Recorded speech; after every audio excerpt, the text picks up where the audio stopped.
एक छोटे से गांव में रामू नाम का एक गरीब किसान रहता था। रामू के पास न तो ज्यादा जमीन थी और न ही कोई बड़ा व्यवसाय। वो रोज सुबह सूरज उगने से पहले उठता और दूसरों के खेतों में मजदूरी करके अपने परिवार का पेट भरता था। रामू की जिंदगी आसान नहीं थी। कभी मौसम खराब हो जाता तो कभी मजदूरी नहीं मिलती, लेकिन वो कभी हार नहीं मानता था। उसके 2 छोटे बच्चे और बीमार पत्नी घर पर उसकी राह देखते रहते थे। रामू जानता था कि अगर उसने मेहनत करना छोड़ दिया तो उसके परिवार का गुजारा मुश्किल हो जाएगा।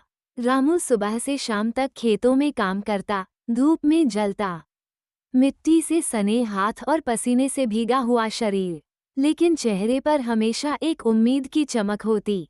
वो कहता, मेहनत से कमाई गई रोटी सबसे स्वादिष्ट होती है। एक दिन गांव के एक बड़े जमींदार ने रामू को अपने खेतों में काम करने का मौका दिया।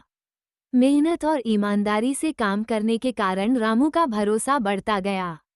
जमींदार ने उसे एक छोटा सा खेत बटाई पर दिया। रामू ने दिन रात मेहनत की। वो सुबह खेत जोतता, दोपहर में पानी देता और रात में फसल की देखभाल करता। धीरे धीरे उसकी मेहनत रंग लाई। खेत में अनाज लहलहा उठा। रामू की मेहनत ने उसे एक दिन इतना सक्षम बना दिया कि वो खुद का खेत खरीद सका।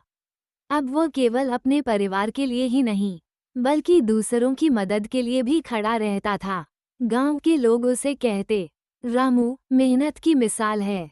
ये कहानी इस बात का प्रमाण है कि ईमानदारी और मेहनत से इंसान किसी भी मुश्किल को पार कर सकता है। रामू ने अपनी मेहनत से यह साबित कर दिया कि रोटी का असली स्वाद पसीने की बूंदों में छिपा होता है।